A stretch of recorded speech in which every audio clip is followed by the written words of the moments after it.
The whole minor league thing, the 42 teams, I've seen 5 as count. I've seen 5 of these 42 teams play in their home fields. 42 minor league teams, they're trying to dissolve them. And Bernie Sanders has kept the issue alive, presidential candidate on the Democratic side, by saying, please reconsider. Not that holds a lot of weight and stuff, but where do you stand in terms of losing these teams? In a lot of ways, it does make sense. Why would any organization need 7 minor league teams?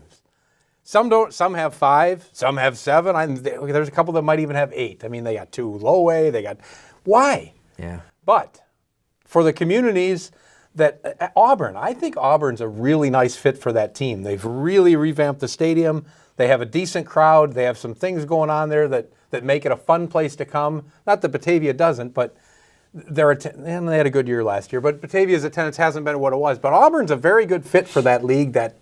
And to take the team away, I really do think the Congress holds the biggest stick. And to say, well, you want to do this, that's fine, but maybe we'll just get rid of that antitrust exemption that you enjoy that no other sport has. There used to be more minor league teams than there are now. I mean, we can run down a list of teams in upstate New York that had teams that don't anymore, and this just feels different, though. Well, here's the thing. Listen, I know you like to travel, watch minor league baseball. When I did stand-up comedy for a living, when I had days off, I would go to these AA ballparks in these tiny little towns. I'm sure there was a joke coming there. Well, no, there was no joke. The joke is this. The idea of it is romantic, right? And Auburn, I think, is the exception to a lot of these towns that we're talking about here, because you think what it's going to be, this tiny little stadium with popcorn smell all over the place and 1,000 fans ready to watch their boys. But the reality is, you get to some of these stadiums and there's 20, 30, 40 people in the stands, and that's on back-to-back days. As much as you want to see American pastime baseball being played in these small towns, I don't know how sustainable it is anymore, and I understand where Major League Baseball is coming from. They want to make the point that, that Major League Baseball needs this grassroots support because eventually these people are paying tickets to go see and that's the Red true. Sox. They're buying merchandise and they're buying jerseys of people who played there or the team, the parent team, whatever it might be. But from a financial standpoint, you really, again, why would you need that many teams to decide?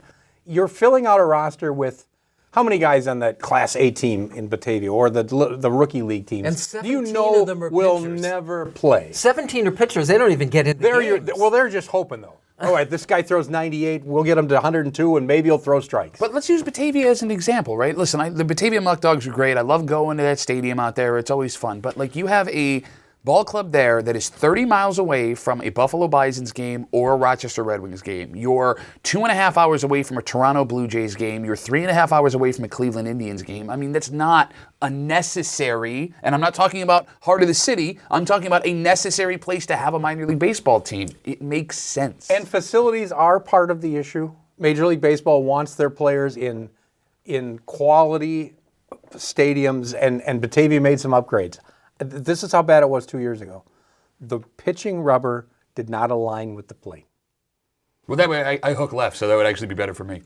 For some, it probably worked. But for other pitchers, they had to be thinking, I don't get it. I cannot throw strikes at home. But on the road, that curveball drops in every time. This won't change, right? There is no turning back on this. These 42 teams are doomed. No, I think it will change. I mean, honestly, if Congress says we're taking away the antitrust exemption, baseball's backing off in a hurry, or we'll certainly sit down and negotiate. You also have the potential that something else shows up to replace those small towns. There's nothing that says these independent leagues can't come and gobble up ground. And, there's been this argument about independent versus Major League Baseball sanctioned minor league baseball. Maybe this is where independent leagues finally get their solid foothold in the game and survive places. And baseball's trying to grab a couple independents, like the St. Paul Saints. They want them to become an affiliated team. I mean, it does make sense. And Batavia they've been losing the Muck Dogs forever as long as they could find a buyer. So what this really does to the Red Wings, if the Muck Dogs are sold, the Red Wings think they have $2 million in the bank, maybe 2.5, maybe 3, because they get half the franchise is theirs through that agreement of running the team for 10 years.